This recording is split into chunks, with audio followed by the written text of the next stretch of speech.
Oye, País, buenas noches, oye País, gracias por acompañarme en esta hora. Yo soy Rudy González. Qué bueno que están con nosotros para analizar juntos los temas noticiosos que hacen historia en nuestro país y en el resto del mundo.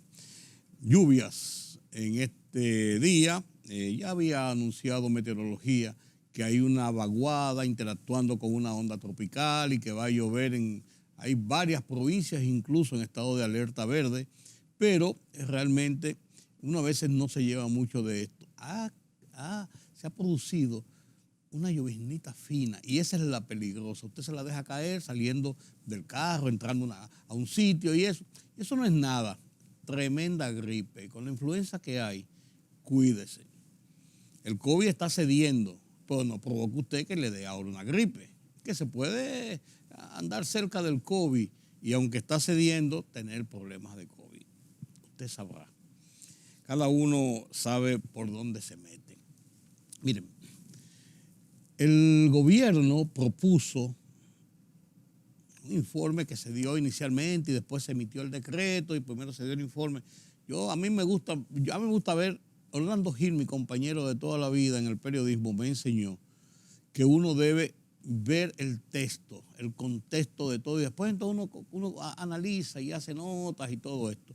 Yo no había visto el decreto mediante el cual el presidente de la República, el Poder Ejecutivo, el gobierno, declara de interés nacional y de iniciar el proceso para establecer transporte escolar gratuito en todo el país.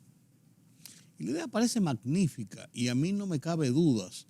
Y la pusieron en manos del MINER, o sea, que es el Ministerio de Educación. Ahí yo comienzo a tener algunas diferencias. Señores, el Ministerio de Educación está pasando por una crítica situación de credibilidad. Cuando llegó el nuevo ministro, Ángel Hernández, hace 2 meses, cuando despidieron a Roberto Fulcar, lo primero que él dijo es que se habían gastado, que se habían echado al zafacón 250.000 millones de pesos al año en el tema de educación. Y hemos seguido con los problemas en INAVIE, con el tema del desayuno escolar. Hemos seguido con el tema de las butacas, con las aulas que no hay, con tener 135.000 alumnos que no tuvieron cupo en las escuelas públicas. Eso es un mar de problemas y ahora hablan de que se abultó la nómina 13.500 millones de pesos. O sea, una investigación sobre la nómina, sobre las tabletas, sobre todo el proceso. Entonces, el MINER está en un proceso de cuestionamiento y de credibilidad pública. Pero más que ahí, tiene un mundo encima, que es el principal ministerio del país, con la principal cantidad de empleados, pero también con la principal cantidad de recursos de cualquier ministerio. Sin embargo, la educación de los niños, dicen los organismos internacionales, y lo admite la propia MINER, están atrasados en 3 años cuando tienen 6 años de educación primaria. En 6 años tienen 3 de atraso. Punto número 1. Punto número 2, se establece que los niños en la primaria no tienen capacidad de lectura comprensiva. Si usted no comprende lo que lee, como si no lo leyera. No hay una educación para llevar a los niños a establecer mecanismos de comprender lo que leen. No hay una buena educación de parte de los docentes que tienen que explicarle cómo hacerlo, cómo ayudar a los niños. Aquí están más preocupados por el chisme cotidiano de que si votaron a fulano o emplearon a Perencejo, que si esto es otra crisis de corrupción o de credibilidad. El tema es que mientras exista esta situación en educación, poner sobre sus hombros un tema tan complejo, porque se parte de cero, tan complejo como es dotar de transportación gratuita a todos los estudiantes de las escuelas públicas, 2 millones y pico de estudiantes. Porque si usted se va a un campo de La Vega, usted no tiene problema porque hay una escuela y hay 4 comunidades que están en su entorno y lo que hay que buscar es una guagua grande o un minibús, va recogiéndolo y los va llevando. Ahí no hay ningún problema, eso es muy fácil de resolver. El problema es aquí en las grandes ciudades, en la urbe, donde son miles y miles y miles. de estudiantes, cientos de miles, que tienen que trasladarse de diferentes puntos. Hay que garantizar, primero, seguridad en los autobuses. Personas que vayan, debe haber una persona mayor en esos autobuses, un profesor, alguien con capacidad para poner orden si fuera necesario.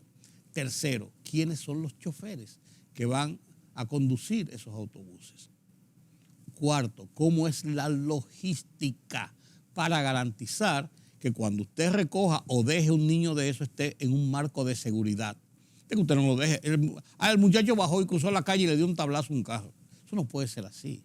O sea, eso es complejo y muy delicado. Yo creo que lo primero que debía hacer el gobierno es haber asumido la presidencia, este proyecto, la presidencia, y nombrar, designar, establecer un mecanismo de personas idóneas de los diferentes sectores que intervienen en eso. Tema escolar, tema transportación, choferes, tema vehículos, tema seguridad vial, tema concepto de que van a bregar con muchachos de diferentes edades, más o menos afines, pero de diferentes edades, mantener orden. O sea, hay una serie de cosas que hacer. ¿Cuánto va a costar esos autobuses? ¿Quién le va a dar mantenimiento? ¿A qué hora van a salir? ¿Quién va a contratar los choferes para que sean choferes idóneos y no sean choferes de voladoras que anden matándose por las calles? En los Estados Unidos, por ejemplo, para poner un ejemplo cercano, el transporte escolar es sagrado.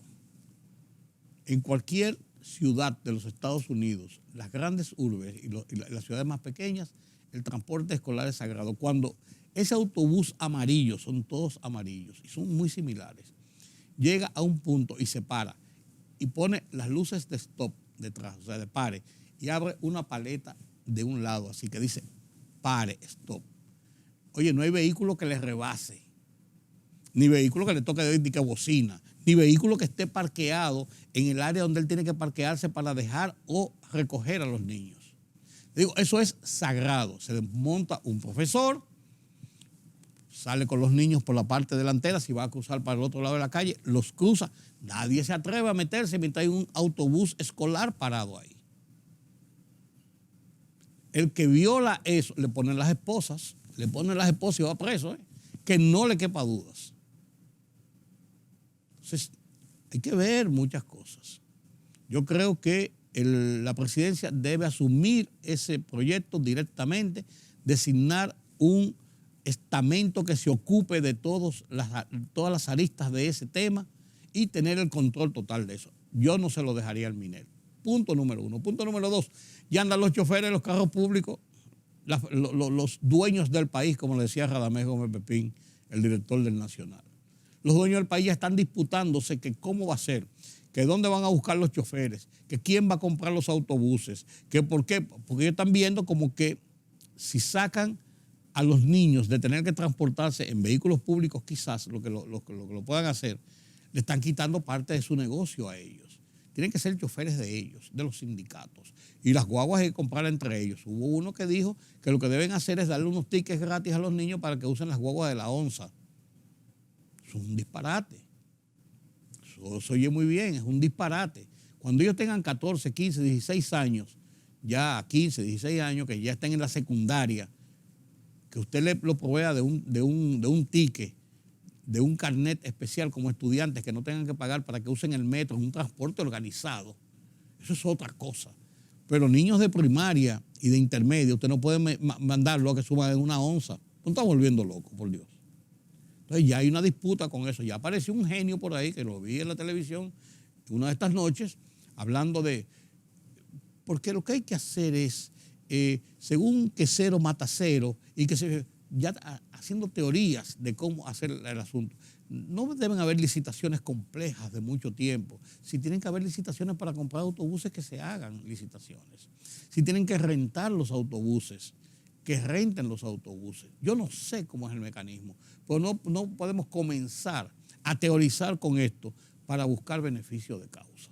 Esto es un tema delicado y yo creo, y lo decía a principio de esta semana cuando hablábamos del tema, para mí es, si no el más, quizás uno de los más importantes anuncios que, si se lleva a la práctica, será uno de los principales logros de un gobierno. En este caso, el gobierno de turno, el gobierno de Luis Abinader. Resolver el problema de transporte de los estudiantes de las escuelas públicas, señores, eso vale todo. Vale todo. Ojalá que no juguemos con esto, sino que hagamos un ejercicio de lógica, simplemente, y pongamos en práctica algo que es necesario. Asimismo, el tema electoral, y mira, transfiero de un sitio a otro rápidamente.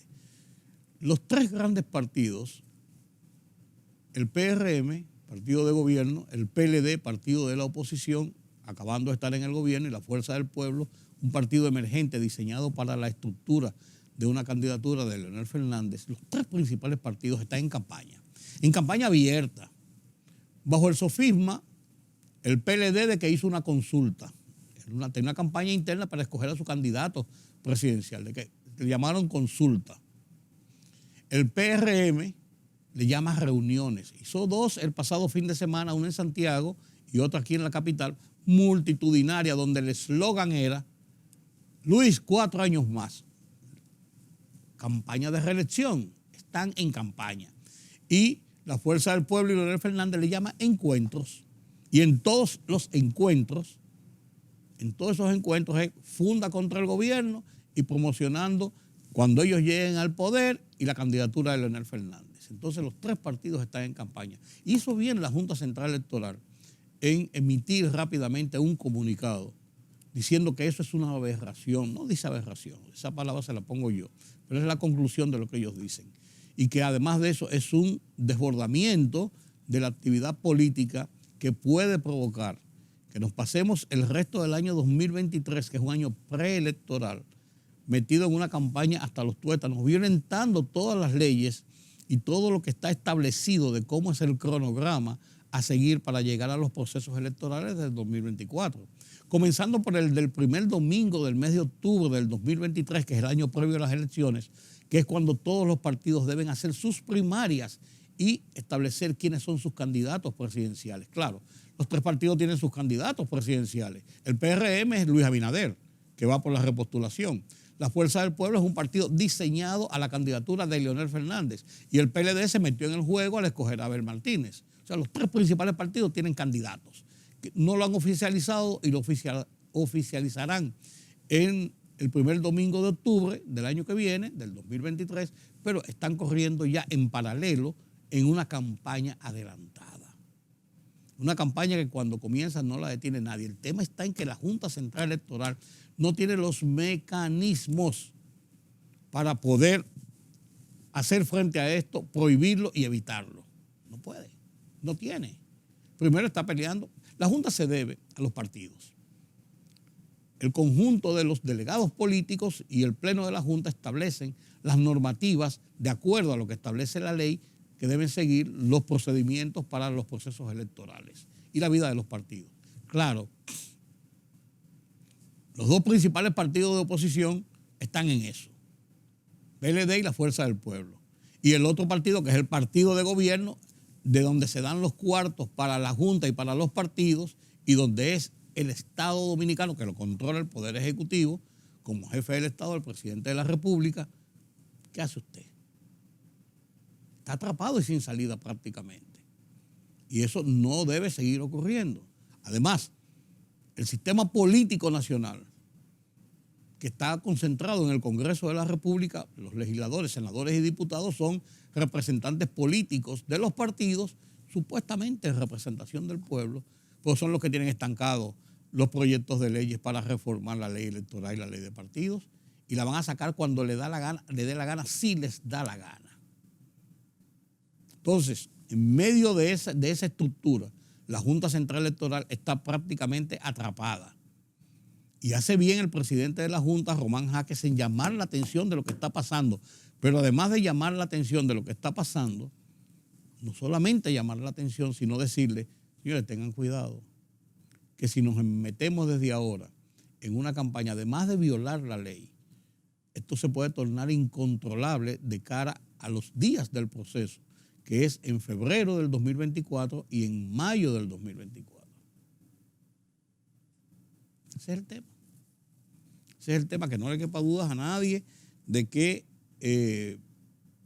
esto debe dar un giro. Y qué bueno que la Junta ha convocado a una junta de delegados de los partidos políticos para analizar el tema. Y yo espero que Román Jaques dé 2 manotazos arriba de la mesa, arriba del escritorio, y establezca reglas de juego. Y si los partidos persisten en hacer lo que le da la gana, él deberá buscar el favor de la sociedad para poder enfrentarlo. No tiene de otra.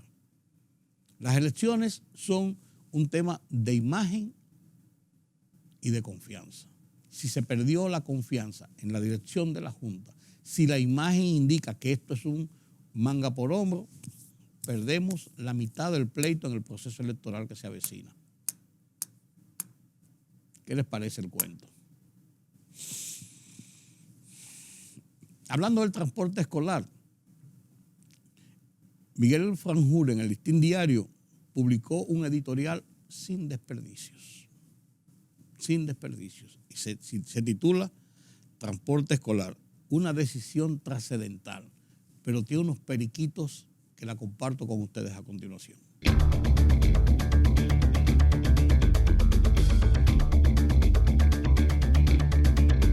Transporte escolar, una decisión trascendental.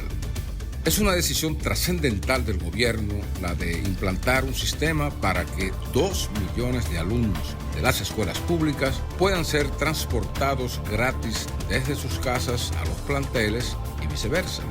El proyecto está concebido para resolver al menos 2 dificultades del alumnado y sus familiares: la gratuidad y la seguridad en la asistencia a clases, evitando los ausentismos forzosos y los riesgos eventuales de la calle. Les economiza a muchas familias el gasto de usar autos o motores para transportar a los alumnos y las preocupaciones que se originan cuando estos no pueden asistir a sus planteles a tiempo y regularmente. El esquema ha sido estudiado para que, en adición a la facilidad del transporte gratuito, los vehículos estén dotados de sistemas de monitoreo accesibles a los familiares de los alumnos y a los organismos de asistencia en seguridad. Aunque el decreto que dispone el sistema encarga al Ministerio de Educación de organizarlo y ejecutarlo, creemos que es menester ponerlo en manos de una unidad de expertos en movilidad escolar, siguiendo los patrones ya funcionales de otros países. La burocracia del Ministerio de Educación tiene muchas cargas de programas esenciales para que se le agregue otra que, por su envergadura y repercusiones sociales, podría desbordar sus capacidades. Mejor es que se ocupen de resolver los muchos estropicios que se han producido con su monumental fondo del 4% del Producto Interno Bruto y dejar que un mecanismo esencialmente de movilidad y de atención de una vasta flotilla de buses sea tarea de un ente técnico especializado.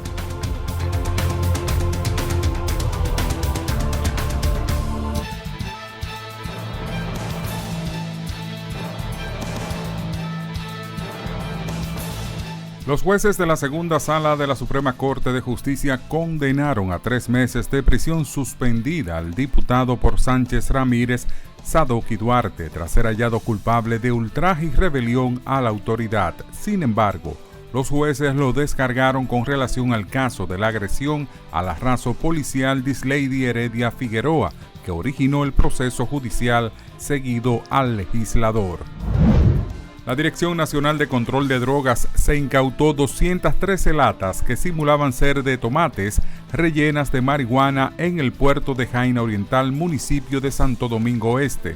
Los agentes antinarcóticos, efectivos militares y unidades caninas perfilaron decenas de contenedores que llegaron al país procedente de Brooklyn, Estados Unidos, detectando sustancias extrañas en una de las cargas e iniciando de inmediato el protocolo de actuación para estos casos.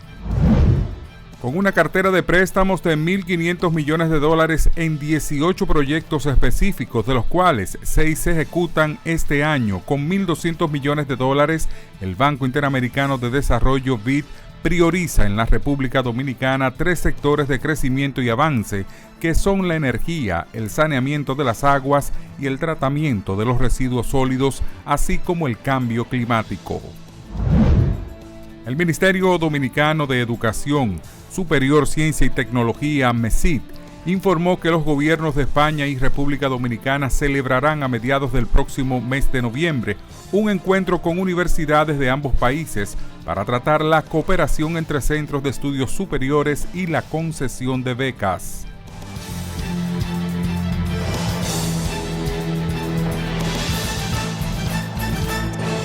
La libertad solo reside en los estados en los que el pueblo tiene el poder absoluto. Por el respeto a los valores democráticos y la dignidad del pueblo dominicano, El Rumbo de la Tarde, plural, objetivo, comprometido siempre con la verdad. Con Georgie Rodríguez, Rudy González, Diulca Pérez y Ramón Colombo. Los poderosos ya están en el aire.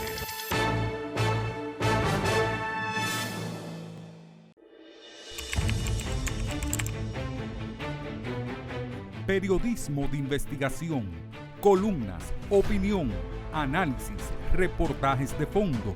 Hora por hora, una completa plataforma multimedia. Periodismo con valor. Noticias horaporhora.com.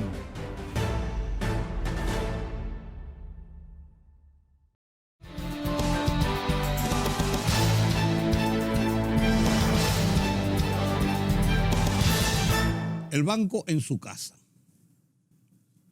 Una idea que parece como una locura. Tener que movilizarse a una entidad bancaria, hacer todo el papeleo de si quiero hacer una transferencia, si quiero chequear mi cuenta, si quiero ver los estados de cuenta que tengo, si quiero hacer cualquier tipo de operación. La gente no lo pensaba antes. La tecnología nos ha puesto en ese camino. Y Banesco la aplica perfectamente bien. La plataforma tecnológica de Banesco le permite a usted, desde la comodidad de su hogar, en su vehículo, con su celular, en su oficina, por la vía telefónica, hacer muchas operaciones en las que no tiene necesariamente que ir al banco. Si usted viene al banco, pues bienvenido. Qué bueno que usted es nuestro cliente y viene al banco. Pero Banesco le da la oportunidad de usar la tecnología para hacer sus operaciones. Banesco, siempre contigo.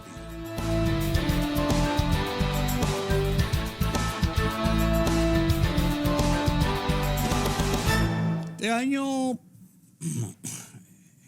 comenzado la semana con buenas noticias para República Dominicana, con el anuncio de Bank of America, que ve la economía de República Dominicana como una de las economías más pujantes de la región y con buenas perspectivas de crecimiento para este año y para el próximo año, principalmente porque se habla del 2023 como un año de muchas incertidumbres todavía.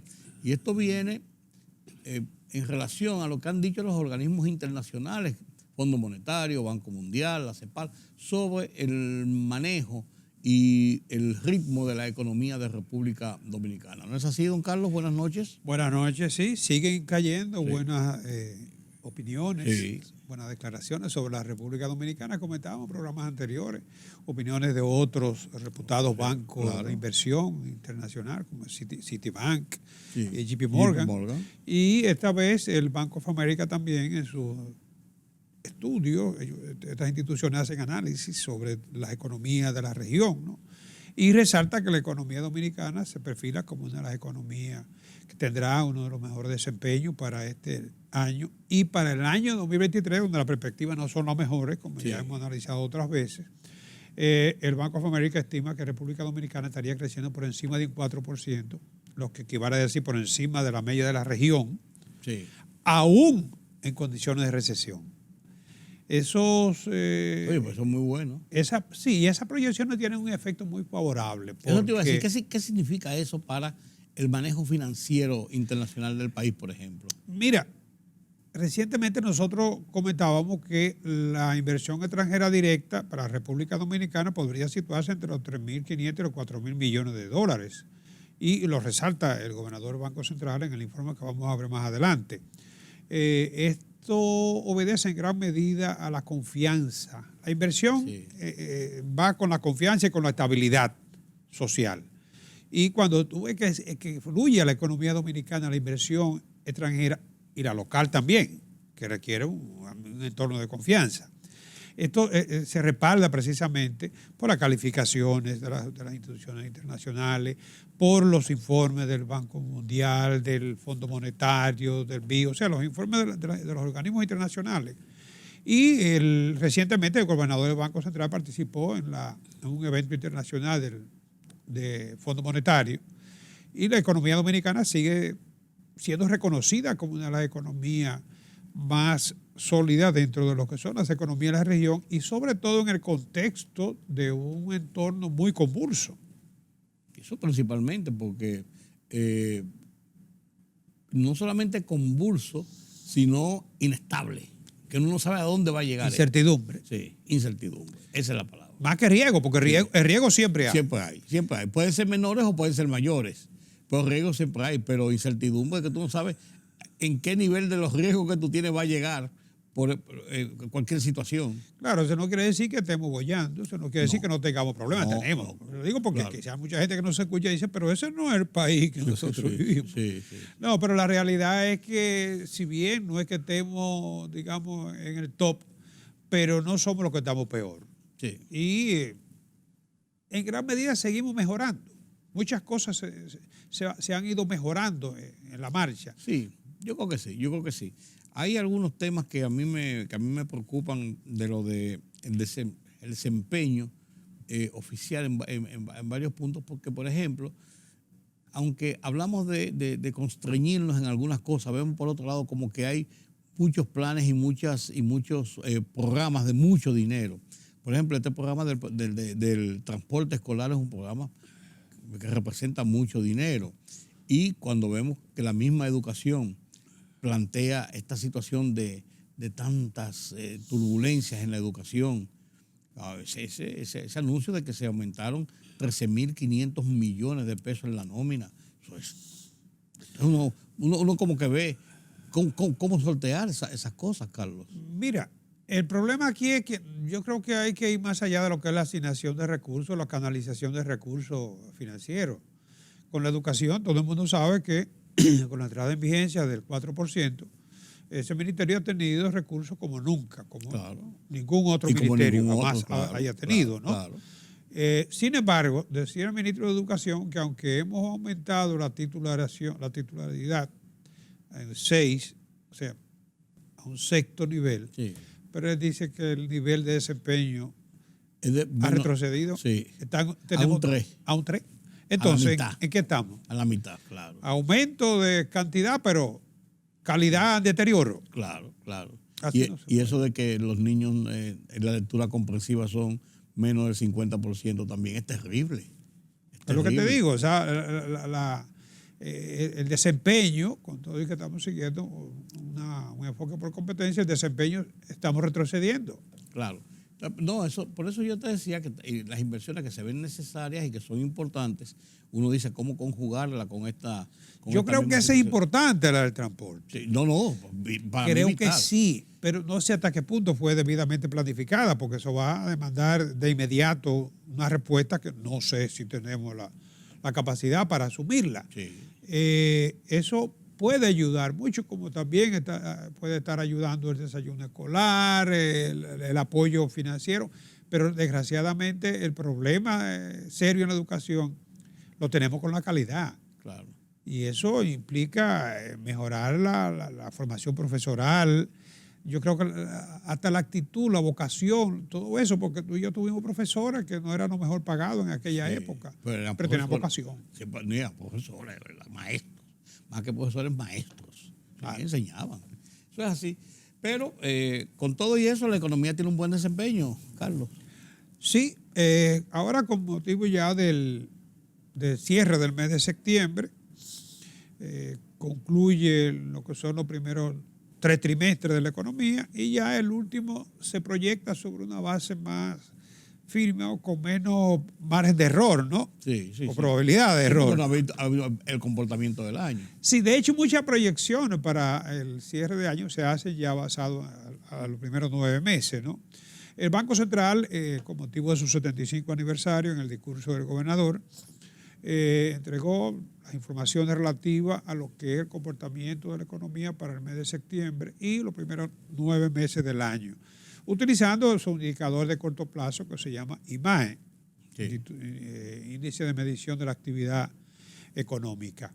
De acuerdo con esto, el Banco Central, hay un dato muy importante, es que cambió su pronóstico de inflación, su objetivo meta de inflación, que la había mantenido en un 4, más o menos 1. Dice que ya la inflación podría estar terminando en un 7% para este año. Destaca sería hasta bueno todavía porque se habló en un momento de un 9. Yo creo que sería muy bueno. No, en abril era 9.6. Sí, por eso te digo. Y bajó 100 puntos porcentuales con el informe del mes de septiembre. Entonces yo creo que aún así, si ya lo habíamos dicho, ojalá y logremos una inflación de un dígito, reconociendo el sacrificio fiscal que ha hecho el gobierno. Sí. Sobre todo con los combustibles. Y bueno, ya la ley del cero aranceles. Creo que ya terminó. Sí, era por 6 meses y ya creo que terminó también. Pero todo esto fue un sacrificio fiscal para el gobierno, ¿no? Sin embargo, el sistema de pronóstico del Banco Central indica que estaríamos terminando el año entre un 5.5, que es, digamos que en torno al crecimiento potencial de la economía. El IMAE también dice que el mes de septiembre fue 4.8. Era de esperarse, tuvimos el impacto de los fenómenos meteorológicos y eso de alguna manera afectó la economía. El acumulado 5.4 para enero-septiembre. O sea, que en lo que va del año llevamos 5.4, que está en torno a lo que se espera que sea, 5.5, ¿no?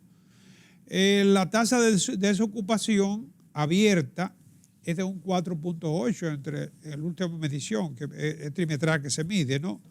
Está por debajo de lo que es o en torno a lo que fue la tasa de desempleo prepandemia. Y yo te voy a decir una cosa, esto claro, difícilmente tú logras reducir tasa de desempleo si la economía no crece. En medio de crisis, claro. Tiene que fortalecerse la economía para que demande más recursos de trabajo.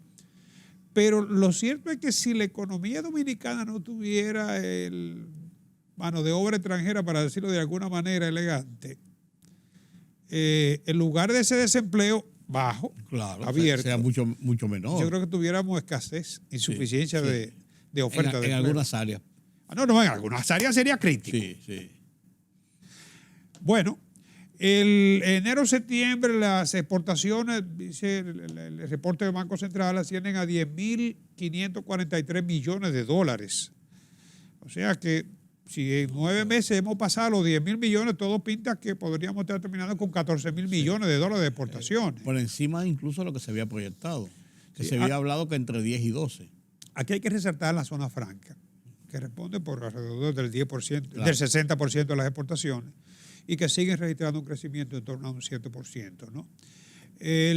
Bueno, también destaca el informe del Banco Central que la apreciación del tipo de cambio es del 7% al cierre de septiembre y la inversión extranjera es de 2.870 millones de dólares a septiembre. Y se había hablado de 3.000 y algo. O sea, 3.500, 4.000. Sí.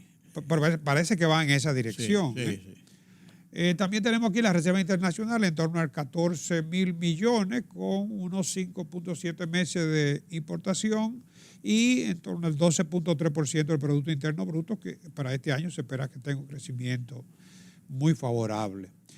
Además de que el Producto Interno Bruto también ahora en dólares se va a incrementar y va a favorecer el per cápita para la República Dominicana, porque lo que ya habíamos comentado antes, es lo mismo dividir $100, convertirlo, 100 pesos, convertirlo a dólares a una tasa de 60 por 1 que convertirlo a 55. Sí, a 55 en promedio, incluso. Promedio, pero yo te digo que eso va a dar un PBI per cápita sustancialmente incrementado. por el efecto de crecimiento de la economía, crecimiento real, ¿no?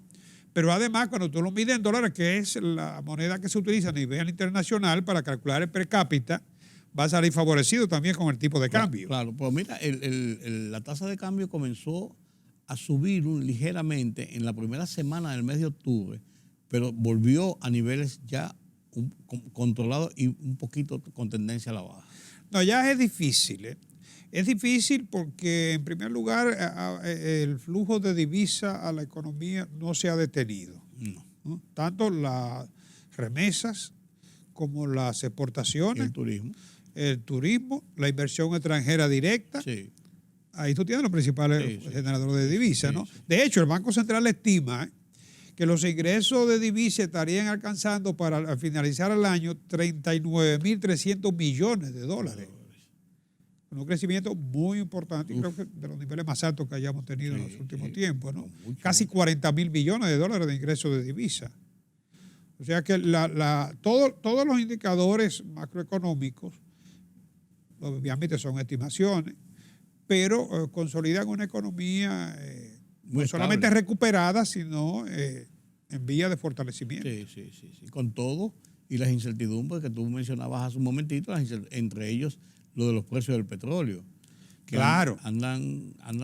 Ayer cerraba, o a principio de esta semana cerraba, 84 y tanto el WIT. Sí, pero como quiera, están por debajo. Gracias a que no, por debajo, porque llegó a bajar un poquito, por debajo de los 70, 79 más o menos, por debajo de los 80, pero ya como que se comenzó un poquito a aumentar. Fíjate que el turismo sigue siendo el sector que más está aportando a definitivamente. La economía. Y la inversión 28.9%. Y la inversión en proyectos turísticos. Sí, también hay que destacarlo.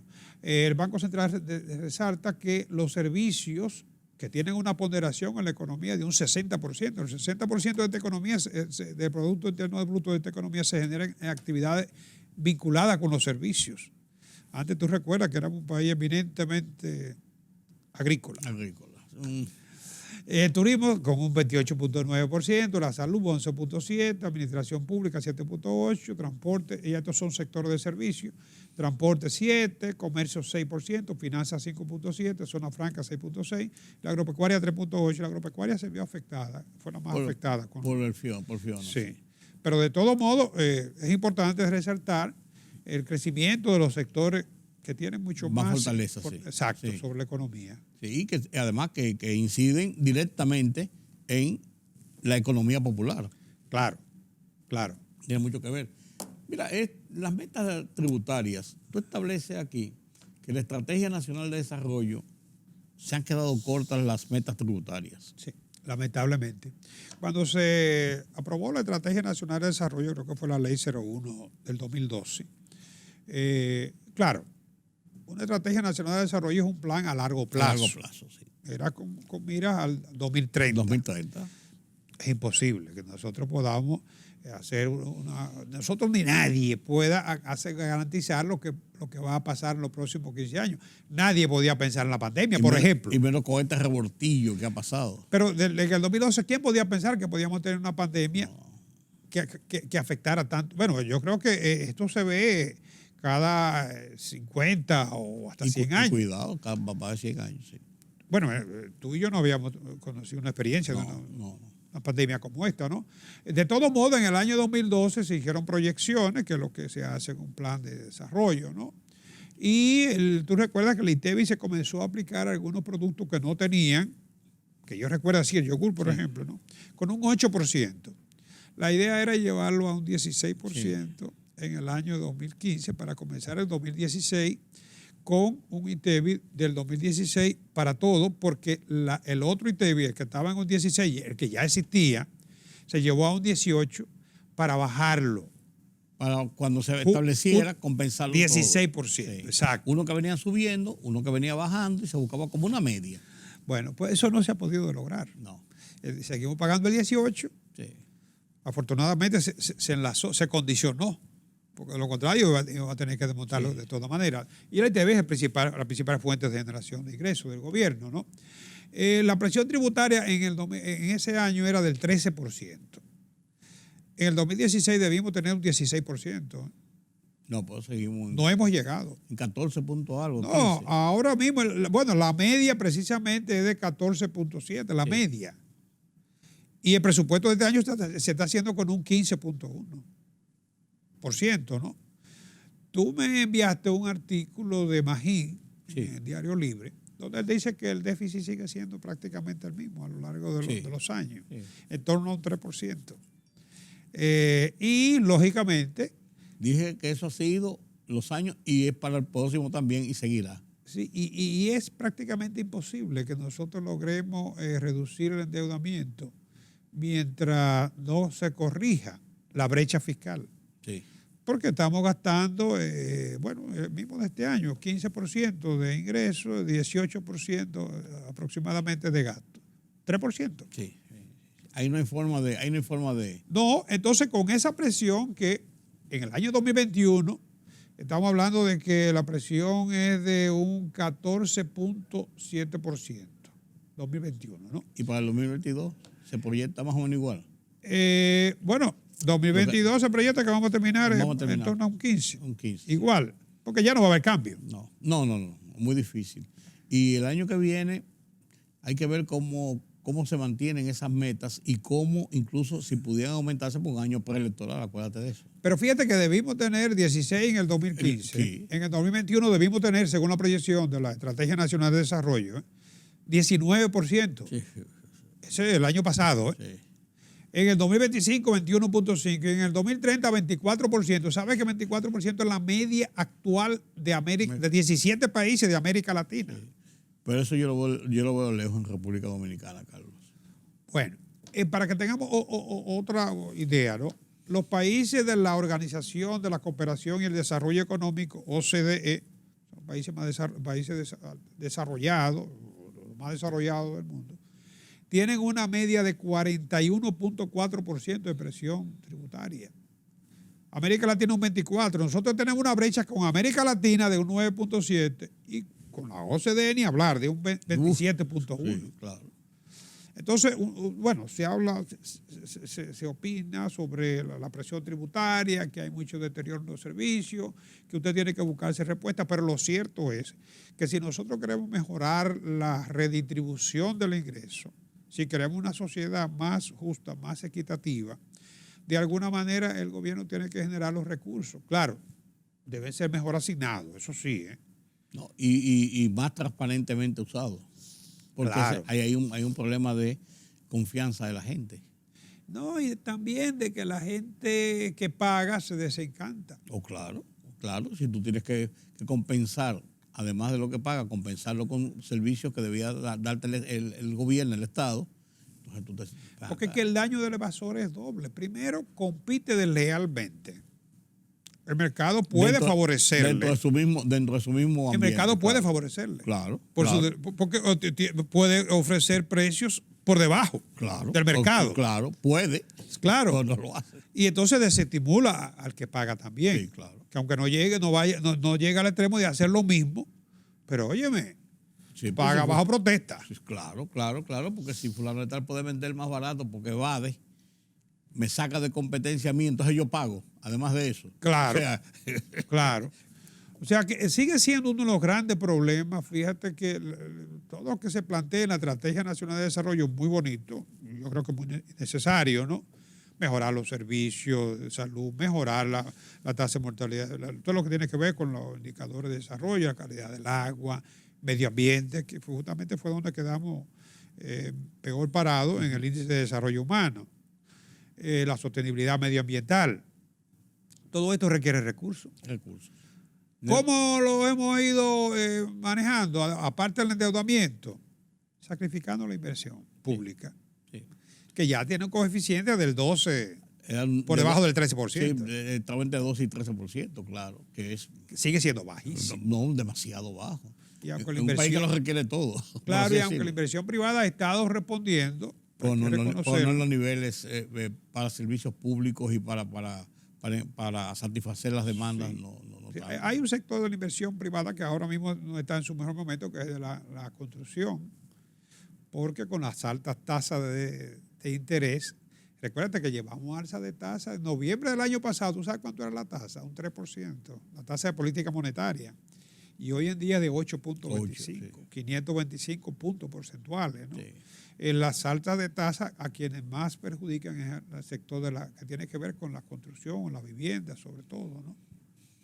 Bueno, ahí no hay forma. Creció a un 2 puntos y pico. Sí, no hay forma, claro. Bueno, Carlos, seguimos observando qué va pasando con la economía. Ya yo diría que nos veremos el mes que viene. Hoy estamos... el mes que viene. Sí, antes que usted me lo diga a mí. Como el encuentro nuestro es semanal. Sí, nos vemos el mes que viene. Por suerte que es semanal. Sí. No, si fuera diario. Bueno. Gracias por estar con nosotros en este conversatorio interesante como cada semana, interesante y además educativo de lo que pasa en nuestra economía con nuestro... ¿Qué diría? Yo no diría ni siquiera asesor, ni el hombre que sabe de economía y que nos dice las cosas de una forma tan didáctica. Carlos Cuello, muchas gracias. Buenas noches, don Carlos. Gracias a usted. Diría lo mismo yo si fuera a hablar de comunicación. Bueno, nos vemos la semana próxima entonces. Sí, y el mes próximo. Sí. Permítame la pausa.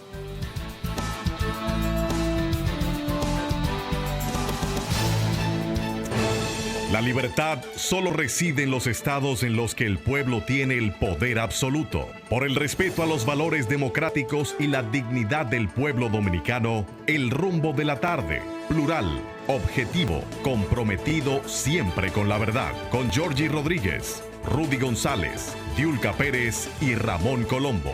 Los poderosos ya están en el aire.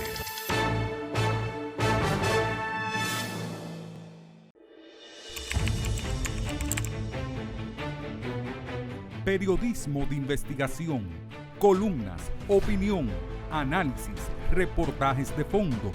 Hora por hora, una completa plataforma multimedia. Periodismo con valor. Noticias horaporhora.com.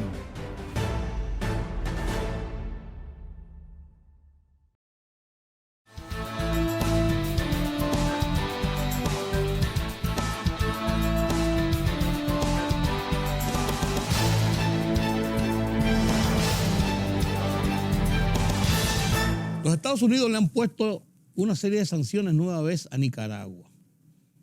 Nicaragua, Cuba y Venezuela son el eje del mar en el continente frente a los Estados Unidos y tienen razón para hacerlo. Son tres gobiernos totalitaristas que hacen lo que le da la gana, violadores de los derechos humanos, violadores de todo. Y los Estados Unidos están dispuestos al gobierno de Daniel Ortega a apretarlo un poco. Mientras tanto, allá en la Rusia agresiva contra Ucrania, sigue el conflicto de la guerra. Y sigue en toda Europa la visión de cómo viene ese invierno sobre Europa y Rusia con el control del gas. Dijo Putin hace ya varias semanas, Europa va a tener un invierno muy frío.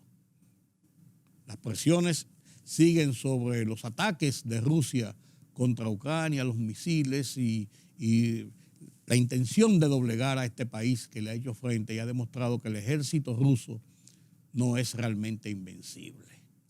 Con estos y otros temas nos presenta Pedro Vargas las internacionales desde la redacción central de Oye País.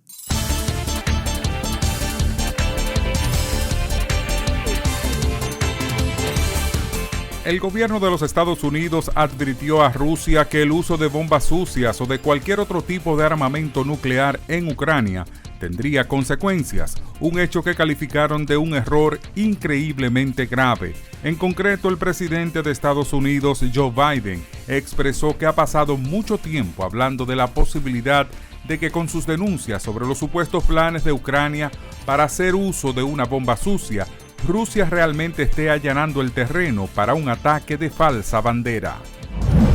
Estados Unidos, Japón y Corea del Sur advirtieron que una séptima prueba nuclear por parte de Pyongyang podría justificar una escala de respuesta sin precedentes para contrarrestar lo que los tres aliados consideran una inminente amenaza norcoreana a la seguridad mundial, informaron las agencias. El responsable del Tesoro británico, Jeremy Hunt, demoró hasta el 17 de noviembre una declaración sobre los asuntos económicos del país, apenas un día después de que el nuevo primer ministro asumiera el cargo. El aplazamiento de 2 semanas y media garantizará que se toman las medidas adecuadas, dijo Hunt a la BBC. La declaración estaba prevista en un principio para este 31 de octubre. Un fuerte sismo sacudió una amplia zona del norte de Filipinas, donde dejó al menos 26 heridos y obligó al cierre de un aeropuerto internacional, así como el desalojo de numerosos pacientes en un hospital, dijeron funcionarios. El Instituto de Sismología de Filipinas dijo que el temblor de magnitud 6.4 de este martes en la noche se debió a un desplazamiento en una falla geológica local, que tuvo su epicentro a 11 kilómetros de profundidad y a 9 kilómetros del noreste de la localidad de Lagayang, en la provincia de Ar.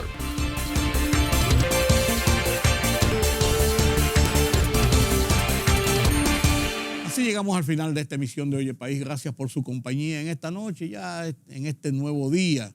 Qué bueno que me acompañaron. Yo soy Rudy González y los invito para mañana nueva vez, aquí en Color Visión y por otros canales, para estar bien enterado de lo que está pasando en el país y en el resto del mundo. Pasen un feliz resto de la noche. Nos vemos mañana.